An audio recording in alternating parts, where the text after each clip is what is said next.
5, 4, 3, 2, 1, 0.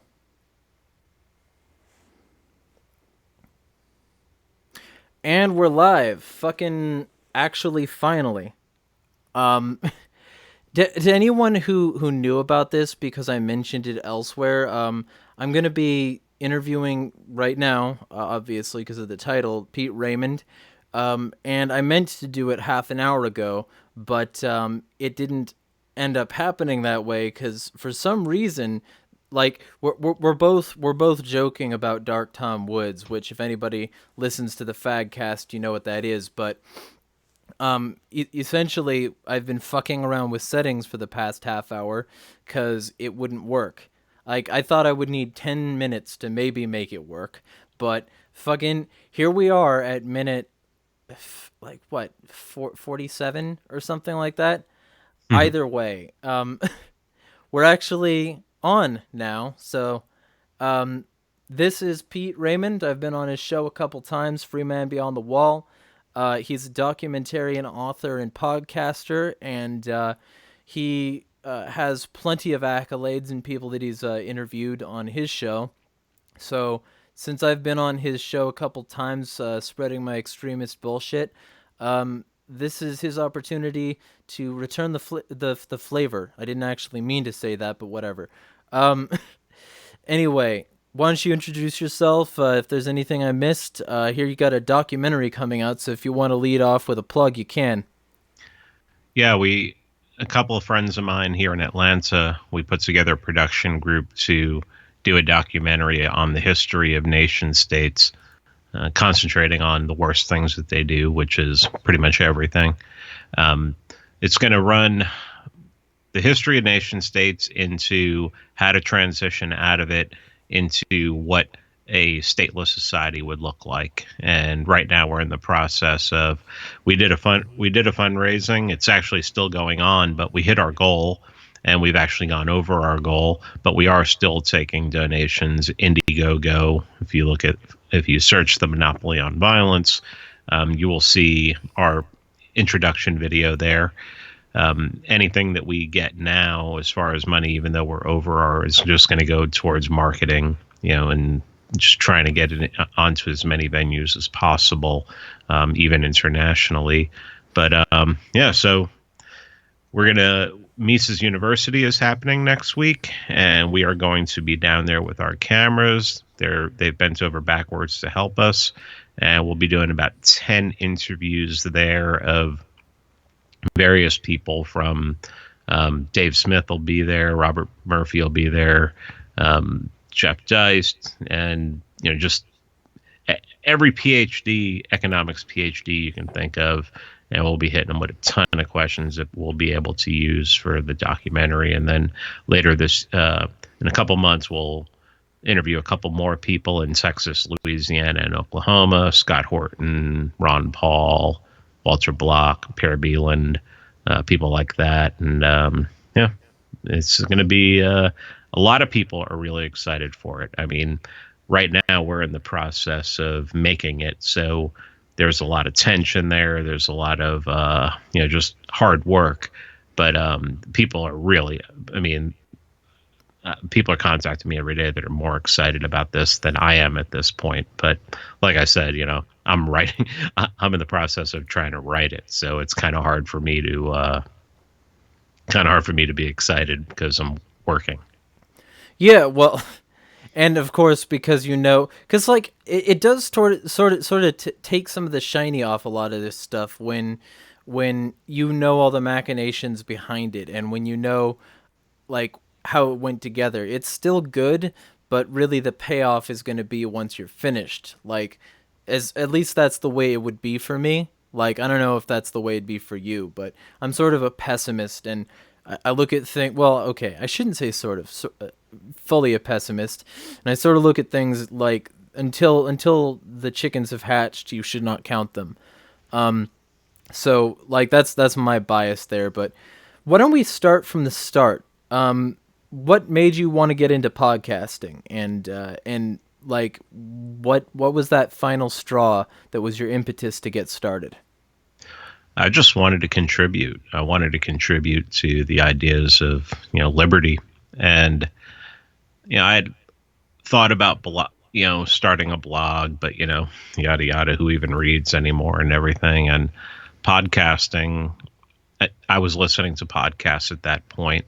This is 2 years ago this month. I started my podcast 2 years ago in July 2017. And I just said, screw it. I had some history recording, and I just said, well, I can put out at least 15 episodes if I wanted to keep them short, 15 minutes, 20 minutes, and just hit a subject and hit a bunch of points and boom, let people chew on it. And then after I put out 15 and a couple more after that, I started doing interviews. And now that's what, that's like really my passion is interviewing people. And, I think the first person I interviewed was actually Adam Kokesh, which is odd now considering, I don't know, so much crap out there. But then I think I interviewed Rayford Davis, who's a former police officer who's now a voluntarist who, speaks out against the modern policing. And then, because he used to be a cop. Yeah, he was a cop for 7 years, and he understands. He admits, hey, look, I destroyed people's lives over a plant, over things that weren't hurting other people. And then after that I interviewed Scott Horton, and once you interview Scott Horton with the level of knowledge that he has, then you actually start learning a lot from your interviews. And then after that, my idea was, I just want to interview a bunch of people that I want to interview, and that therefore I'll learn, and that I'll grow in knowledge. And after a while, after writing a couple books and Dave Smith asking me to appear on his show to talk about him and being on Tom Wood's show and everything, people started listening to my podcast. And I think just judging from the feedback I get and everything, people seem to like it. So that's, now I just concentrate on, whatever. I mean, whatever is interesting to me. And I don't care if that's, me having on a socialist or me having on somebody who works deep inside the military industrial complex who just wants to talk and spill the beans about what they do. It's just, I want to put information out there, but I have to be able to, if I'm not learning something, it'll just be boring to me. Yeah. So I wanted to ask about that, because like anybody who's on the fucking Twitter bullshit and even somewhat on Facebook knows that because of my efforts with anarcho-coalitionism, I'm sort of a black cat in terms, or black sheep in terms of the anarchist circles, and anyone willing to have me on, even knowing that, is probably interested in a wide guest variety. So what kind of net are you casting here? Just anyone, or are there people you won't platform? I mean, I'm not going to platform anyone that's, preaching what I think would violate somebody else's rights or something like that. I don't know. I don't know. I mean, I guess if I have a socialist on and they believe, a democratic socialist, and they believe that, the government should be stealing from one class and giving to another, that's advocating for violence. I don't know. I don't know if there was like specifically, I mean, I don't want to have Richard Spencer on. Right. There's nothing. I mean, what am I going to talk to him about? There's nothing interesting about his ideology, that I find interesting at all.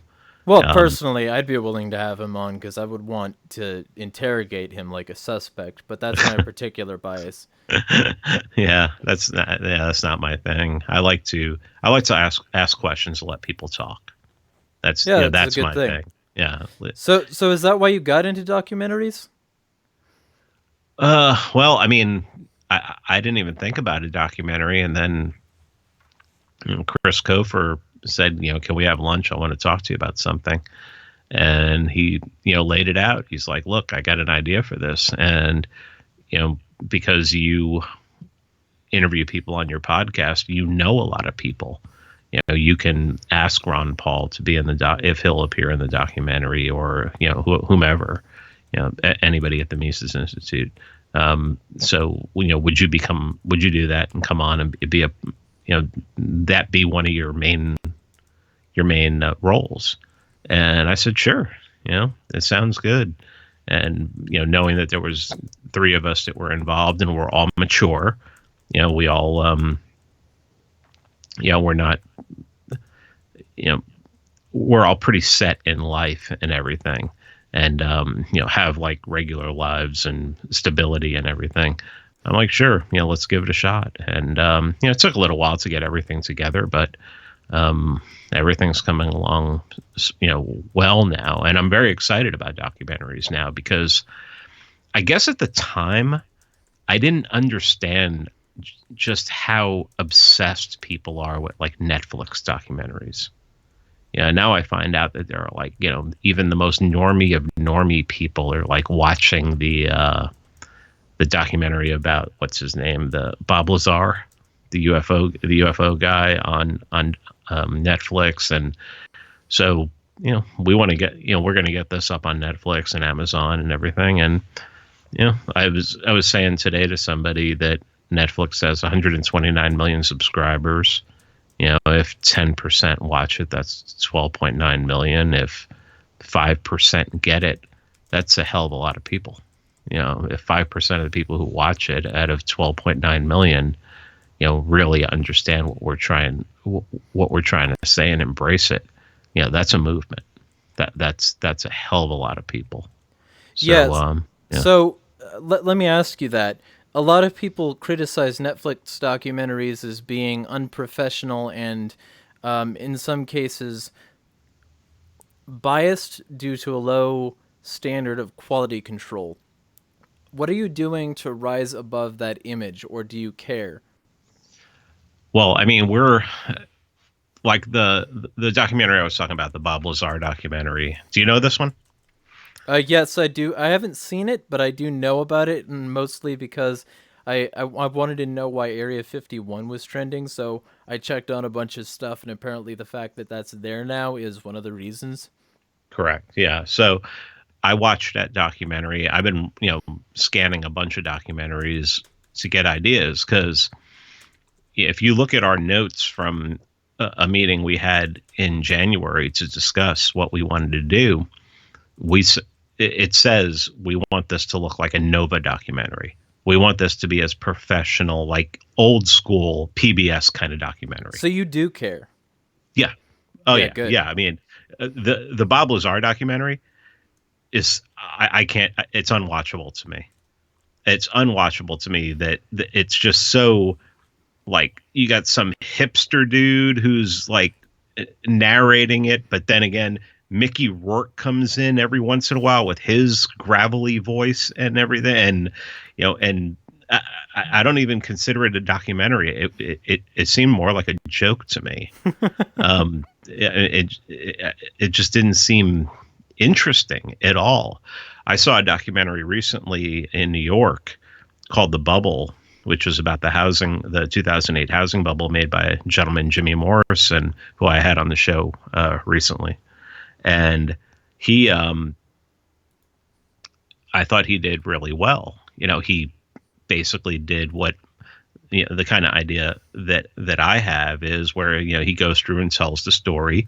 And then when it gets to a certain point in the story to where it would be best to have an expert come in, you have a Joe Salerno explaining what happened, a Robert Murphy explaining what happened, a Gene Epstein explaining exactly what happened.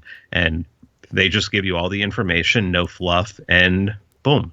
And that's the idea for this is, I think, there'll be a couple questions that will make the recipients of the questions chuckle and laugh a little bit, but there's only going to be a couple, and it'll be towards the end. It'll be, a setup for like the end kind of thing. But for the most part, for 99% of the documentary, we want it to be as professional as possible. I mean, there is no way to joke about the horrors that the state, that that nation states in the in the last 10,000 years have committed against people.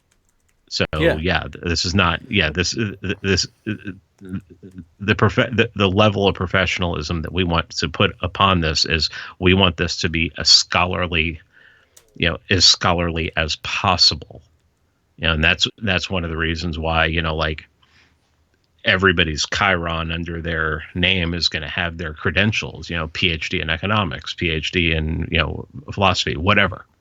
There's going to be a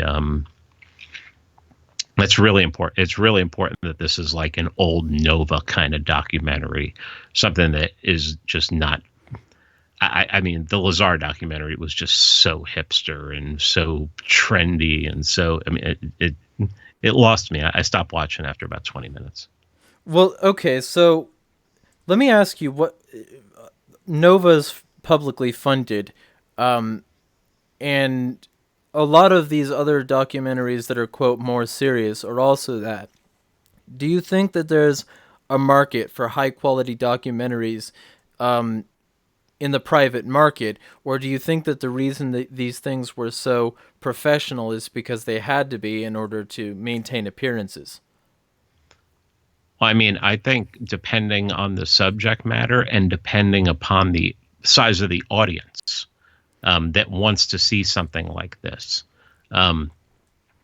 If we had set our fundraising goal at $50,000, I don't know how many.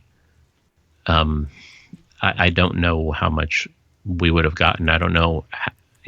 We set it low on purpose. For one, I mean, we believe that we can do it. When we worked everything out, we believe that we could do it for what we set it for. But I mean, if somebody wanted to do I'm going to do a documentary about the Kardashians or something like that.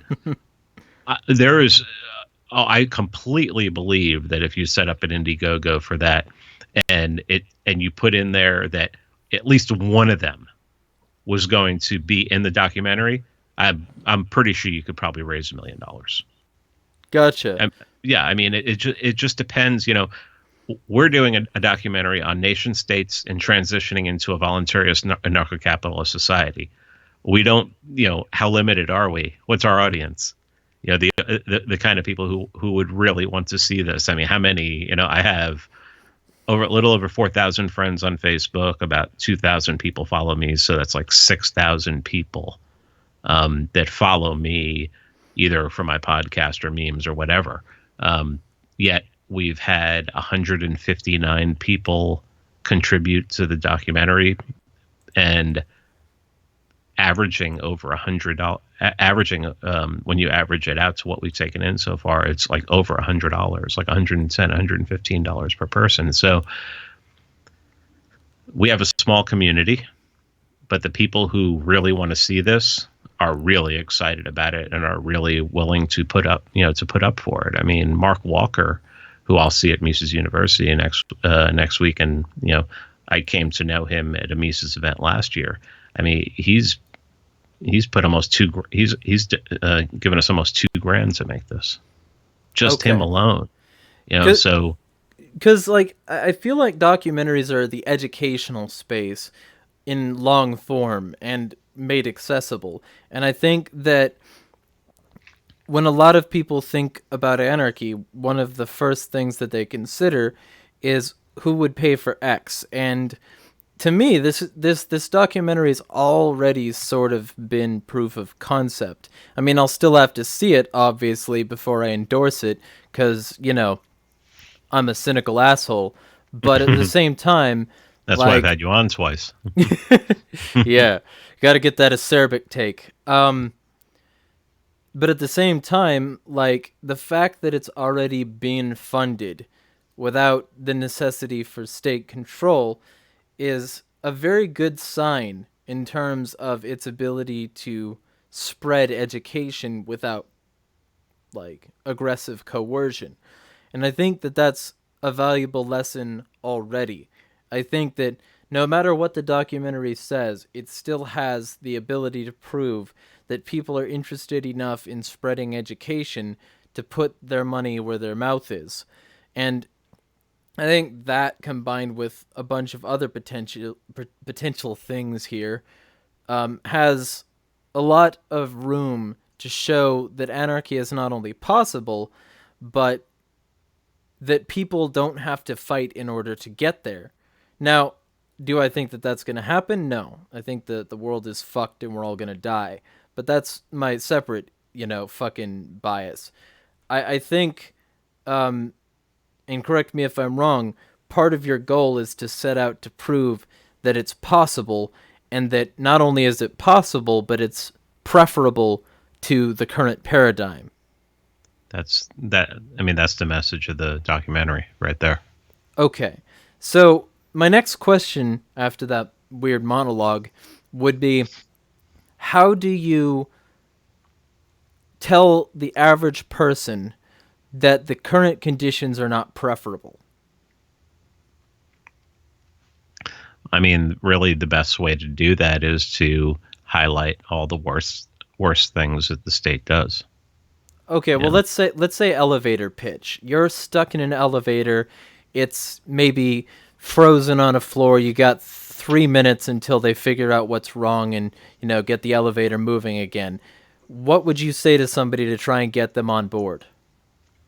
Oh, I mean, I would start by asking questions. I would, one of my favorite questions to ask people is, do you believe that all interactions between human beings should be voluntary?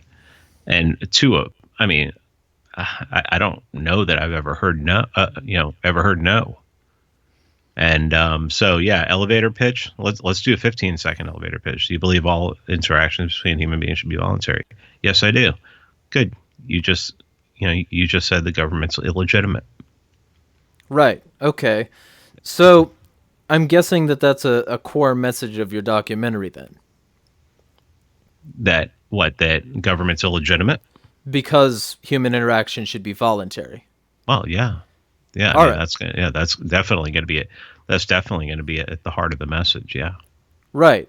Okay. Cuz a lot of people, they think chaos when they think anarchy, and they don't think some guy interviewing like politicians and economists and going to universities and trying to figure out, like, from highly intellectual people who've lived a life,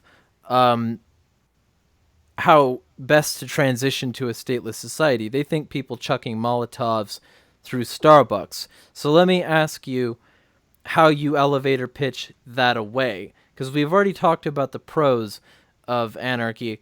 Let's dismiss some of these cons. What do you tell people about that? Because I know you wrote a book called "The Kids Aren't All Right" on that particular perception of anarchy. So is that the impetus for that, to dismiss those sorts of cons? Well, yeah, one of the main goals of the documentary is to explain what the term anarchy is and to explain what the different schools of anarchy are. And I think the way Chris actually wrote it was, we really have to be able to express to people why, when different people say the term anarchy, it has a different face to it. Right. Some of the faces look like, a college professor. Some of the faces are covered. So we need to, some of the faces have a mask over it. So we need to be able to explain to people exactly, why that is. Okay. So on that score, when you try and cover the difference of anarchy, how often do you have to explain that we don't hate trash cans, roads, and we don't necessarily support helicopters? How many times have you had to explain that to somebody? And let's say in person versus online.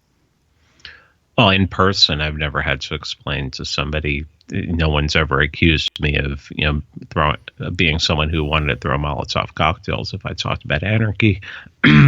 But online, I mean, obviously that happens all the time because, when anonymity breeds contempt.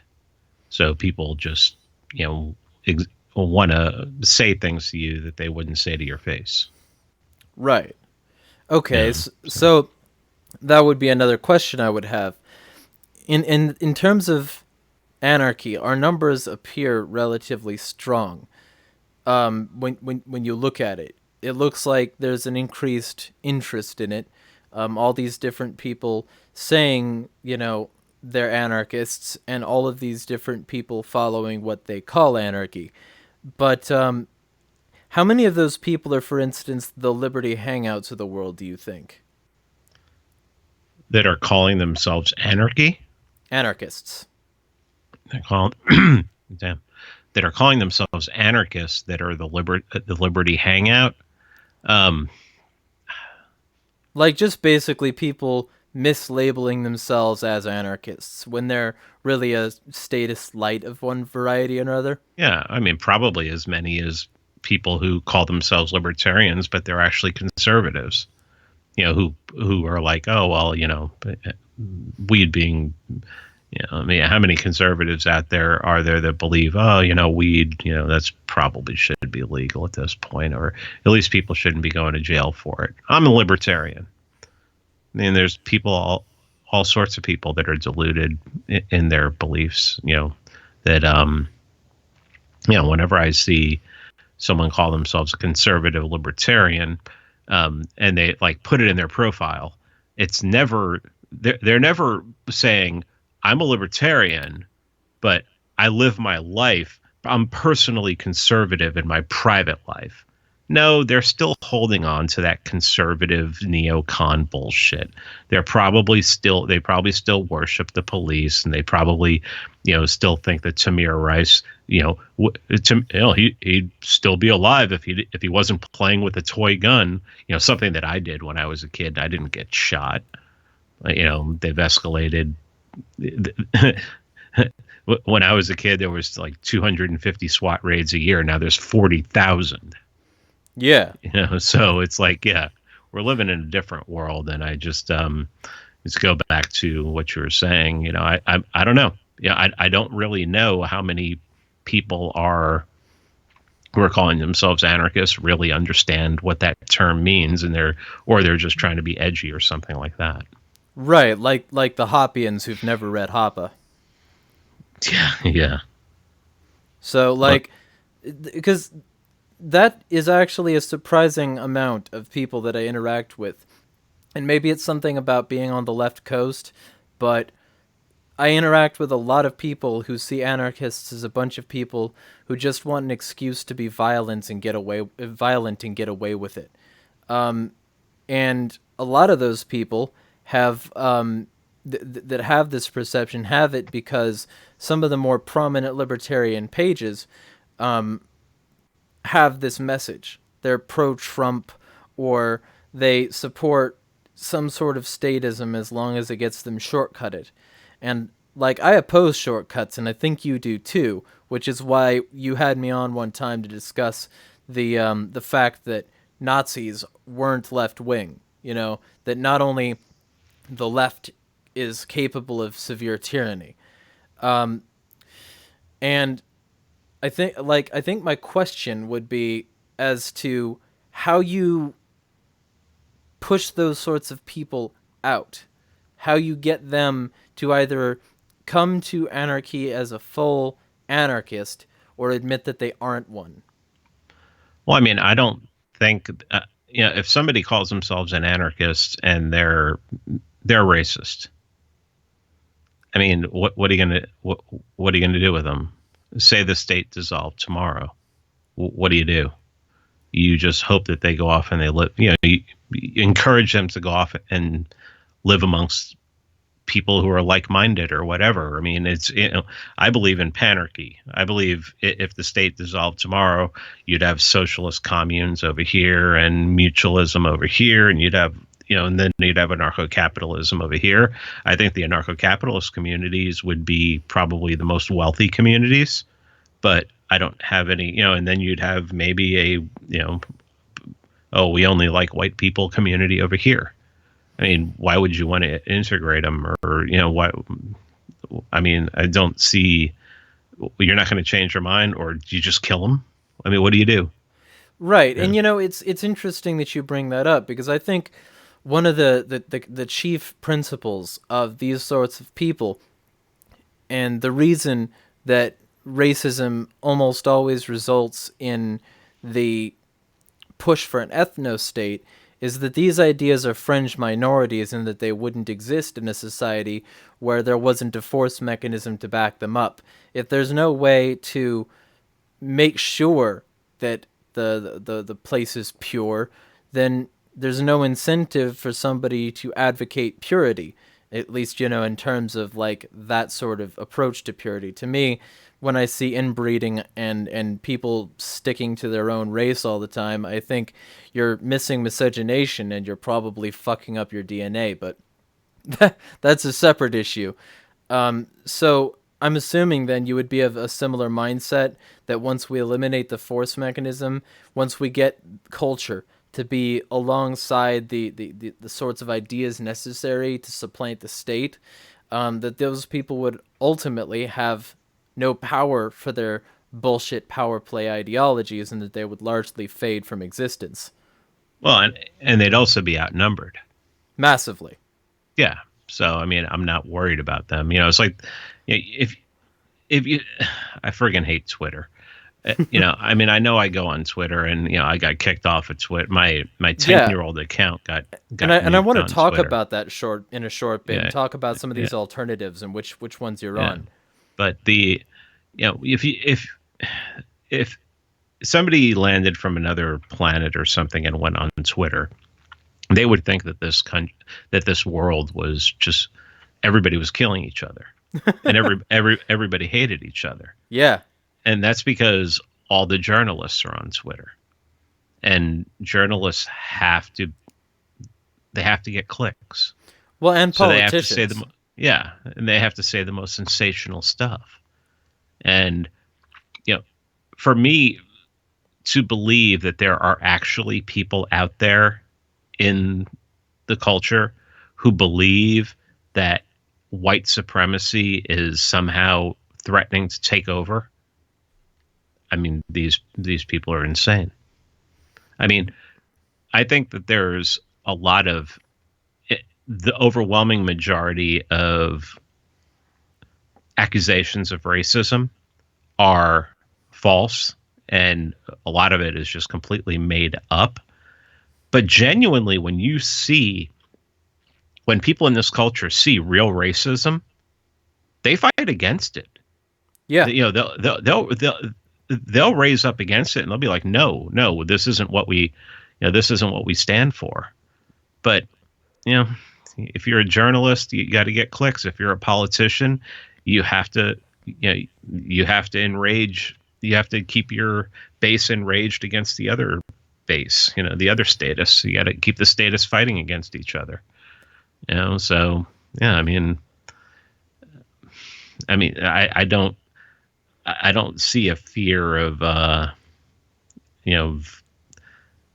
ethno state kind of. Oh my God, Trump wants an ethno state.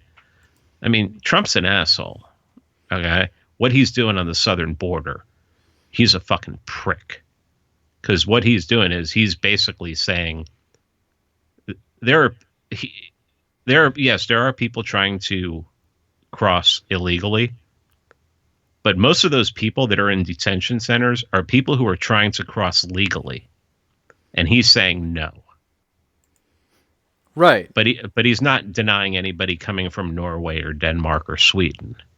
Right. And that's something that Stanhope brought up in one of his routines. Doug Stanhope, he's a libertarian, I think probably also an anarchist, but I've seen him live. yeah, but he went over the fact that people aren't upset that like Swedes are taking all the good brain surgery jobs. They're not upset that the high skill labor is being performed by a foreigner, because it means they don't have to worry about doing it. They're upset that the low skill stuff is being taken, and he makes the point that if some illiterate so-called sub-IQ person can do the same job that you were ejected for, then you're probably fucking dumb. And I like that way of putting it, personally. Yeah, I mean, no one is complaining about the number of Nigerians that are coming here and getting engineering jobs. Yeah. If people are complaining about that, I mean, I'm not hearing it Right. and everything. But and also you were talking about the Hoppians and those anarchists and everything. Those the bordertarians. Yeah. Hey, you know what their message is, right? I mean, these anarchists, their message: vote Republican. Yeah. That's their message, is vote Republican, because every one of their arguments comes down to culture and comes down to, oh, they're going to vote. They're going to vote it into their own ethno state. So yeah, these quote unquote anarchists, that's their message. Vote Republican. Yeah. Sounds completely anarchist to me. Yeah, and it's funny that you mentioned that, because there were people complaining about a recent show you had, because you had on a controversial guest named Keith Preston, and I've had good interactions with him in the past where we've gone over potential panarchy. Everybody's had good interactions with him. I Well, mean, well, except that section of libertarianism that wants to virtue signal to their college buddies. I mean, I'm sorry, if you're a libertarian and you have your if you're a libertarian, if you call yourself a libertarian and you have pronouns in your profile, I don't take anybody seriously who has pronouns in their profile. I'm not going to take someone calling themselves a libertarian seriously either, and it just doesn't make any sense to me. Tell me well, what you want. Tell me what your name is. I'll call you by your name. I'm not going to call you by him, her, she, shiz, whatever. okay. And those are the ones that always complain. Oh, do you know that he? Do you know that he wants to talk with this? I'm dropping an episode on Monday with Paul Gottfried, and we're going to talk. Paul Gottfried is one of the best experts in the world on the neoconservatives, and we're going to do a whole history of the neoconservatives. Paul Gottfried used to write for Tacky Mag back in the day. I think he actually edited a book with Richard Spencer back when Richard Spencer was, I think he was still libertarian at the time or something like that. Back when he wasn't a cunt. Yeah, back when he wasn't a prick. But it's everything's guilt by association. It's like people who complain that Rothbard at the end of his life, and I don't like the associations Rothbard had at the end of his life, with some of these right wing lunatics, and I don't like the whole unleash the cops kind of thing, because I know exactly what he was saying there, and everybody can make it. People can make all the excuses they want, but no, I don't hear any of these quote unquote left libertarians complaining that in 1965 he was hanging out with friggin' revolutionary Maoists. Yeah.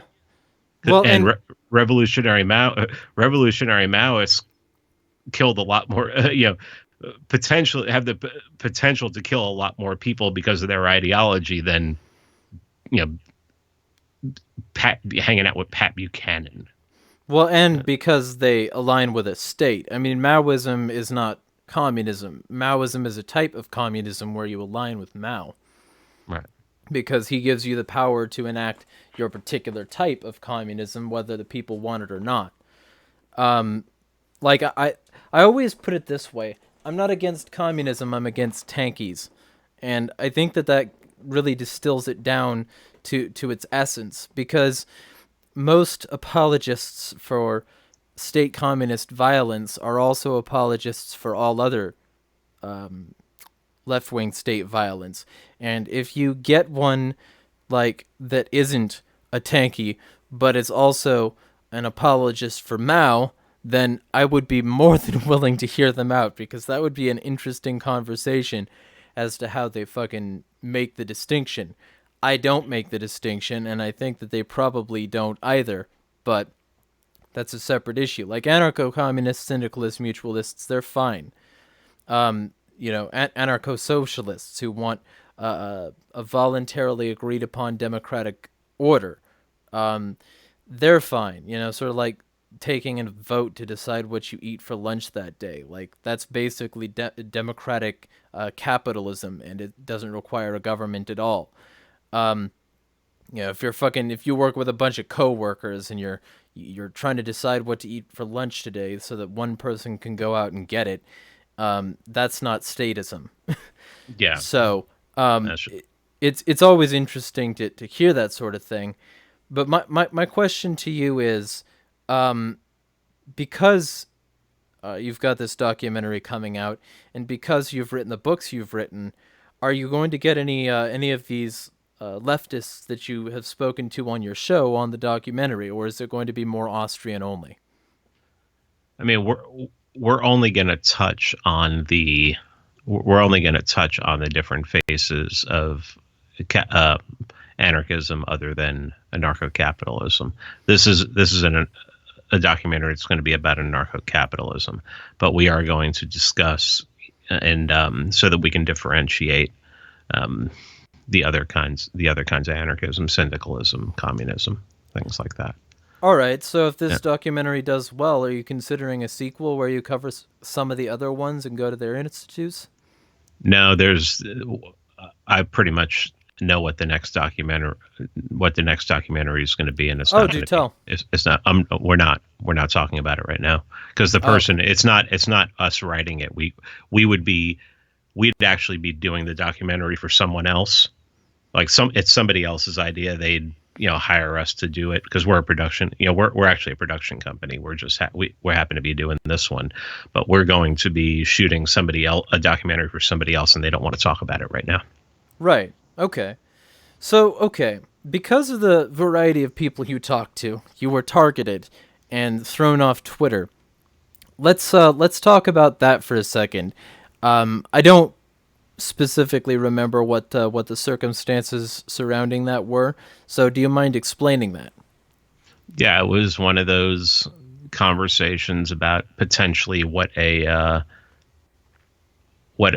anarchist, what a libertarian society, what anarchism would Right. would Yeah. look like. And Robert Murphy has a really good explanation for, like, you ask the question. People always ask the question, well, if you don't have monopoly on force for the state, then if you want to bring someone into private arbitration, how would you force them to go in there? And the way Robert Murphy explains it is, well, in a society like that, your name and your reputation would be everything. Right. So you know if it's known that you are somebody who stole from somebody, and now you're being accused of something, and you're like, well, I'm just not going to go into court. Well, you may have trouble keeping your job, finding a place to live. People would start blackballing you because you can't be trusted. Or maybe there might be a community of criminals that you can go and take sanctuary with and everything, and we'd keep an eye on that, that little community and everything. But the guy came back, and I explained that, and the guy came back to me and said, "Oh yeah, Pete Raymond says that if you rape and kill in his society, that he'll just destroy your credit score." And I Right. said, "Yeah," and I said, "Oh, you're talking about rapists? No, just blow your fucking head off." Yeah. And that was Twitter called that a threat. Yeah. And so, because I was threatening bodily harm, I was threatening to kill somebody, which I wasn't. I was being hypothetical. Well, you They were knew, threatening to kill him. If he's gonna rape somebody, fuck yeah. him. He should die. So yeah, what it really sounds like is Twitter was defending rape. Right. So Well, and it's funny because now that I'm remembering that, that guy's the "Don't Tase Me, Bro" guy. He got fucking not only deplatformed while he was asking cops some questions, I think, but he also got assaulted, tasered, and arrested. And all he was doing was practicing free speech. He didn't break any laws or any rules. He just fucking asked them some questions. And in I fact, I think I it don't was even like, know that. I don't even know that that's that guy. well, I looked it up. Apparently, that is that guy. He's the "Don't Tase Me, Bro" guy. He's the Oh reason wow.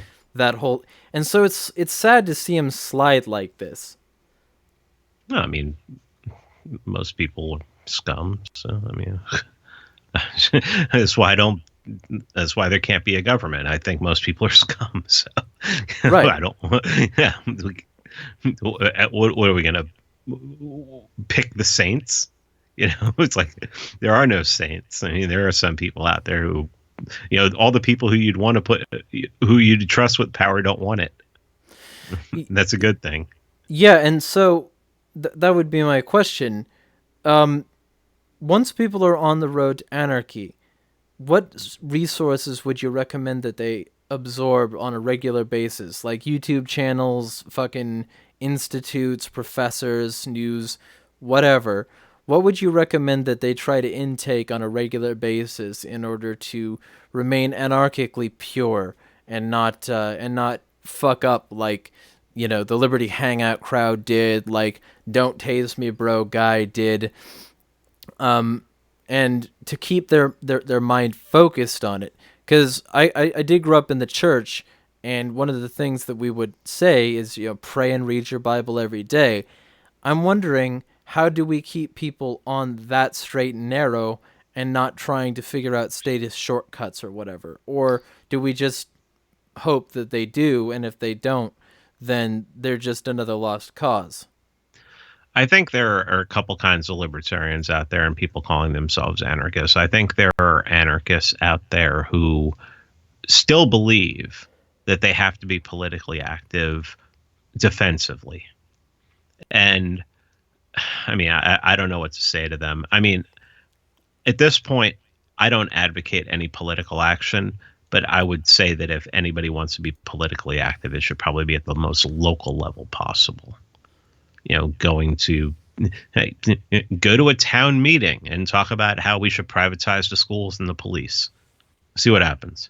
Yeah, See, absolutely. yeah, and I was talking to Michael Heiss from the Libertarian Party Mises Caucus the other day, and he's working with Michael Bolden from the 10th Amendment Center, and they're trying to, they're doing a lot of ballot initiatives, talking about a lot about ballot, like the one that got mushrooms decriminalized in Denver. Mm-hmm. Yeah, I mean, there are a lot of very pure anarchists out there who will say, no, that's political action. Well, I've been in a jail cell. And for what, by the way? I can't say. I can't say. But I mean, Okay. I haven't served time, but I've been in county jail. And if it's the choice, like say like Atlanta, if you used to get caught with more than a half an ounce of weed, you got arrested. It was a felony. In the last 5 years, they've said if you get caught with less than an ounce of weed, you get a $50 ticket. Okay, I understand that $50 ticket is a tax, and really it shouldn't be there. It shouldn't exist. These laws shouldn't exist. But it's a whole fucking hell of a lot better than getting arrested and having your life destroyed. Right, especially if that ticket isn't a felony and it doesn't put a mark on your record that prevents employment, Yeah, weapon ownership. it's basically a summons. Yeah. It's basically like if you didn't clean up your yard or something like that. So, I mean, these ballot initiatives, I mean, think about it. Right now, if somebody gets pulled over in Denver and they have shrooms, there's nothing that they're not going to jail like they would have 6 months ago. That's a good thing. Right. That's winning a little bit of freedom. You know, yeah, and I know you had to beg it from the government, but spend some time in a friggin' cell. Spend a night in a cell. Okay, $25, $50 is I would give the people who put me in there $25 or $50 to get out and not spend any time in there. So you have some people who are doing stuff like that, working on the local level, working for ballot initiatives. And I don't think that there's any problem with being an anarchist and doing stuff like that, as long as you know who you are and as long as you know what you believe. But to really be obsessed with who becomes president, that's just horseshit. Right. So That's just total horseshit. I'm more worried about in my local town when they hire a new police officer. That worries me. because that affects, that person could pull me over tomorrow, and who knows who the hell they are. Maybe they just got back from Afghanistan and they're PTSD'd fucking out. Right.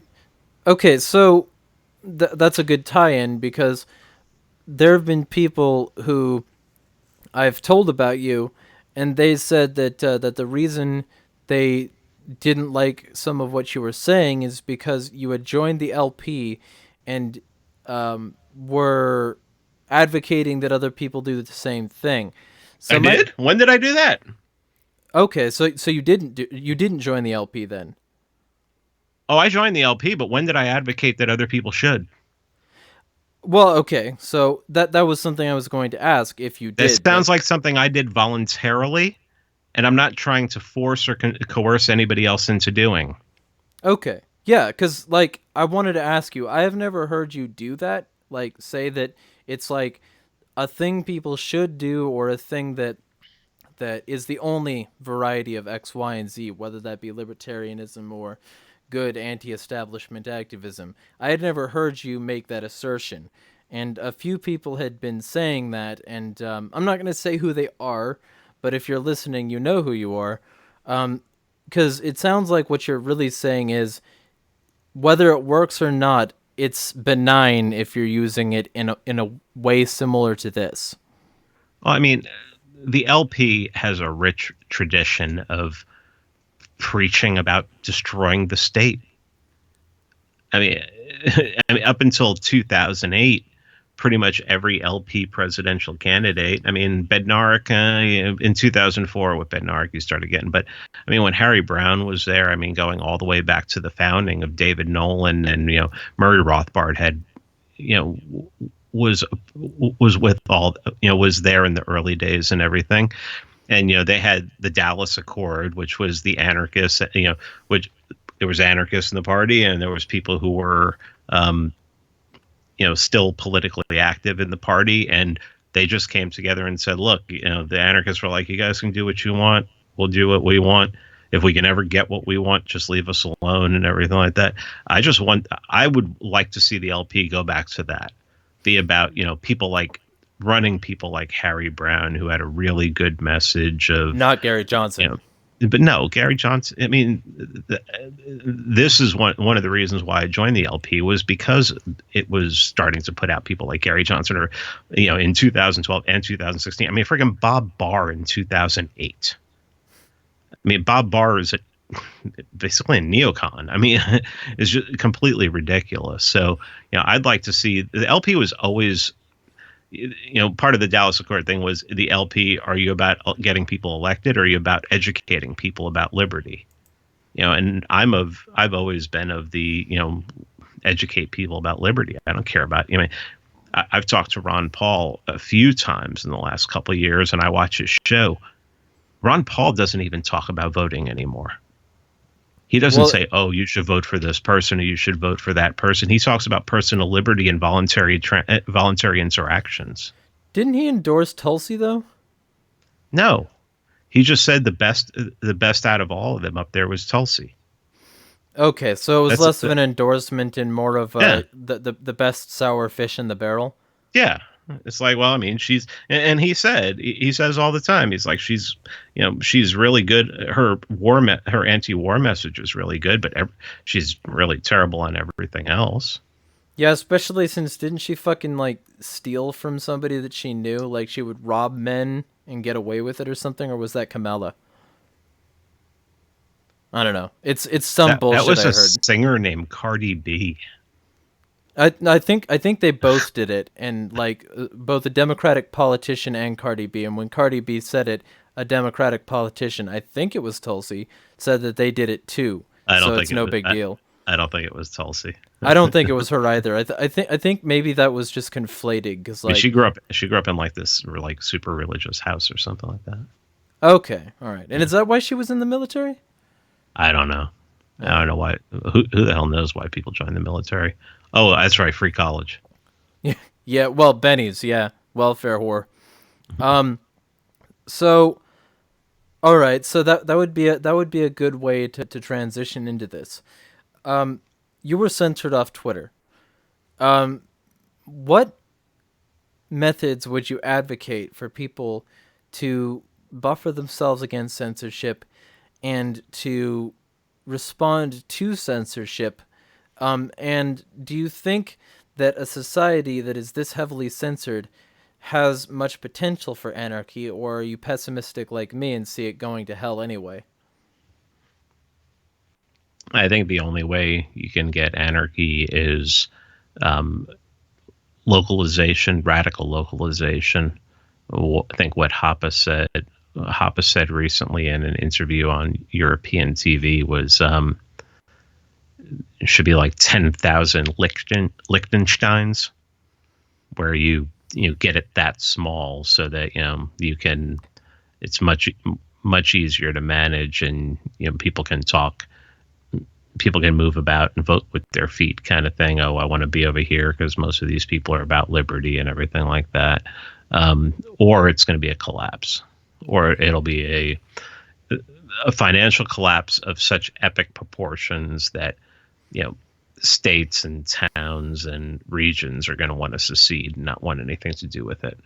So I your mean, I think that's advocacy against censorship is that people, I mean, it's like a Jordan Peterson clean your room answer, but it's essentially like talk to your neighbor. They can't censor you in person, right? Is that what you're saying? yeah. I mean, I think people should talk to their neighbor anyway, but um,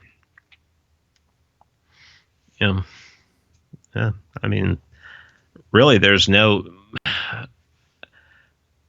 I'm gonna let we're gonna talk about this in the documentary, but I'm gonna let like Michael Bolden talk about nullification and stuff that he's done on local and state levels and stuff like that. But yeah, I mean, it really has to be done.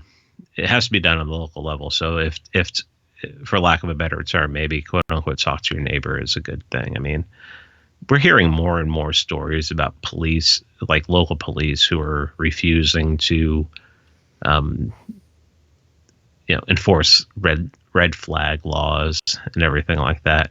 There may be we may be getting to the point where people are just really just sick of federal overreach. At least I hope. And that might have to be in smaller areas. I mean, you're not going to see New York, Baltimore, places like that change at all ever. But there are smaller places that could be just be like we're done with this. We don't want anything to do with it anymore, and push back against the feds. I mean, that was the whole point of the Articles of Confederation were no central power. Right. Yeah. So, okay. I guess a good wrap-up question would be, let's say people do all the potential research, right? Let's say they figure out how the society could work and it gets going. What's your revolution called if the state decides to crack down? Do you have anything to say to people who potentially get this sort of thing started and start to face resistance from the state? What would you do to keep their morale high enough to keep them going? Teach them how to build killdozers. So teach them basically the tools of destruction of the state. That you think that once people, I mean, if the state's going to get violent, you have to get violent back. okay, so what's your rallying cry to fight back against the system? I mean, I would hope that if it came to that the people who would be carrying out those orders would just be like, look, we're not going to do this. I mean, I really would hope that they would, I would hope that when they get sent to Afghanistan, that they think they're fighting for something, and they're fighting some people that they don't know, people they don't look like, people that don't sound like them, people that sound that they believe live are living in the 5th century BC, and they don't consider even people. But if they were given orders to do that here, I would hope that they would lay it down, and I would hope that it would be. I mean, think of the Bundy Ranch. The feds back down. I mean, the feds back down. Social media, I talk about Waco all the time. If there would have been social media at Waco, I think it would have been a lot differently. It would have went a lot differently because you had the press and you had the government outside the house censoring what was coming out of the house, and they could control the narrative. If Waco happened today, you'd have people live streaming onto Facebook and YouTube and onto even DTube or BitChute, the more decentralized kind of platforms, and you'd actually be able to get the real story. One of the reasons I think the Bundy Ranch didn't pop off the way Waco or Ruby Ridge popped off is because there were so many independent reporters there just reporting on it, putting it on the internet. And, they backed down. They even gave them the cattle back. So your rallying cry in this particular case would be document everything, because when the world sees it, the state will not be able to hide it. Of course. I mean, that's what happened at Bundy. I mean, it wasn't. I mean, think about it. When the whole thing went to Oregon, and they finally did. It wasn't the feds. It was local sheriff that killed Lavoy Finicum. But it was. I'm assuming that order was given from the feds to kill him, and it was just to make a statement. Was You may have won this one, but we're going to take one of yours out. And they really didn't win in Oregon. Oregon really wasn't a win. I mean, the two people they went up there to help ended up going to jail, and actually Trump pardoned them last year. Okay. But in Nevada at the Bundy Ranch, that was a complete win. Right. Not only did the feds leave, but they gave them their cattle back after they went out there with guns to confront them and say, we need our cattle back. And the grazing rights, right? Like they got the ability to. Yeah. Okay. Well, with all that being said, we're I think a little bit over an hour at this point, and I know you've got a lot of stuff that you need to take care of. So, anything you want to plug? Anything at all?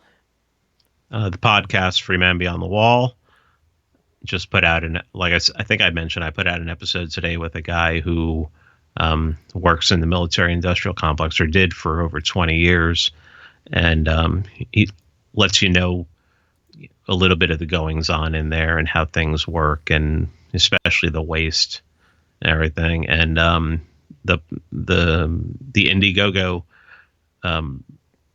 funding for the documentary, for the Monopoly on Violence documentary.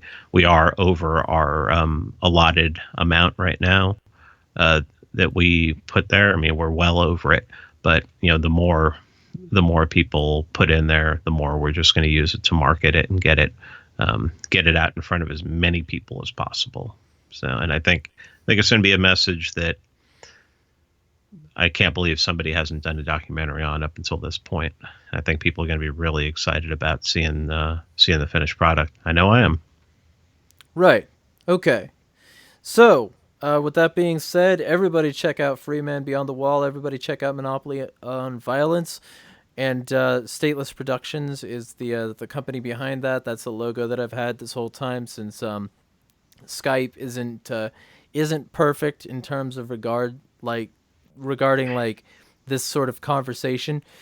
With all that being said, we didn't get very many people viewing, but for all of those of you who did show up, thank you for showing up. I look forward to seeing you subscribe if you decide you want to, and there are a bunch of ways to support the show in the description.